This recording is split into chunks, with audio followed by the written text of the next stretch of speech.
Without objection.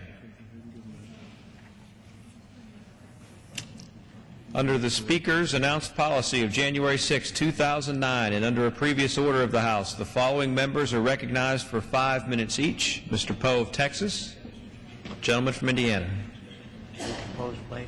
Without objection, the gentleman is recognized for 5 minutes. Mr. Speaker, one of the worst things that you can do during an economic downturn is to raise taxes. And Speaker Pelosi and the Democrats' budget does exactly that.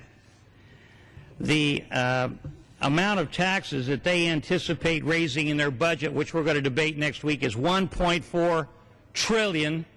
$1.4 trillion. And the majority of the burden of this tax increase is on a number of different areas of government. One of those is $637 billion tax increase that's going to be borne by small businesses that pay taxes as individuals. Small businesses create about 60 to 80% of all the new jobs in America, and these new taxes will be a real wet blanket on job creation and economic growth right in the middle of this recession. They're also going to tax everybody in this country with the energy tax that they're going to add. The budget proposes to raise taxes by $646 billion on consumers of oil, coal, and natural gas through a complicated cap and tax program that will increase the cost of energy for every American. If you turn on your light switch, if you use gas to, in your car, if you use gas to heat your home, any kind of energy that you use is going to be taxed, and that's going to amount to, on average, $3,128 in new taxes on every family in America. Also under the Speaker's budget, taxes on capital gains and dividends will increase from 15 to 20%, increasing taxes on investors by $338 billion over 10 years. These taxes would directly affect investors and stockholders, including people who have 401k programs and pension funds, mostly impacted by the declining stock market, and would further discourage investments during a time when new investments are absolutely essential to jumpstart our economy.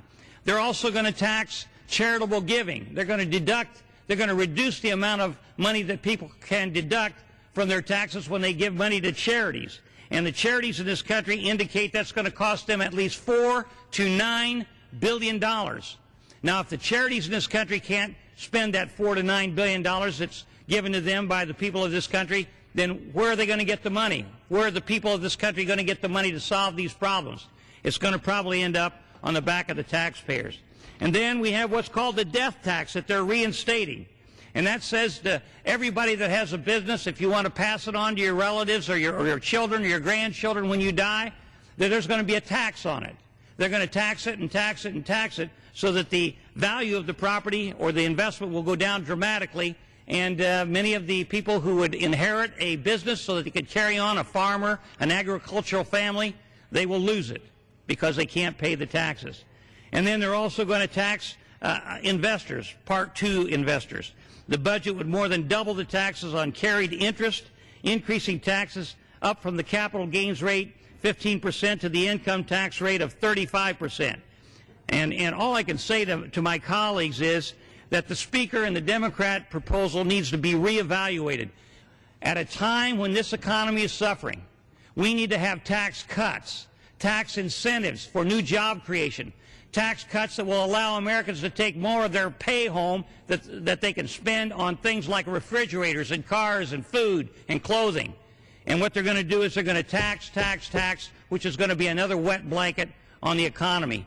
One of the things that really hurt this country during the Great Depression in the 20s and 30s was because they raised taxes. That's exactly the wrong thing to do.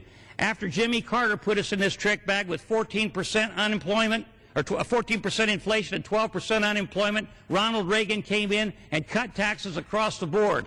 And that increased the productivity in this country. People had more disposable income, and the economy flourished. And we had a period of unprecedented economic growth. That's what we should be doing now. Not raising taxes, not adding to the deficit by having these huge budgetary expenditures that are in Speaker Pelosi and the Democrats' plan.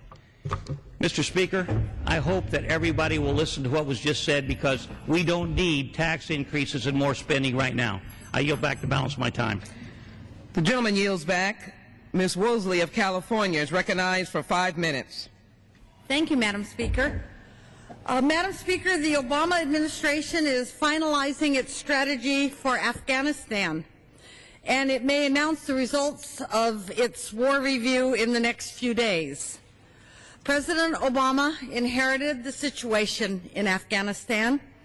He is a leader who prefers diplomacy over war. The United States is organizing an international conference on Afghanistan to reach out to the international community for their help.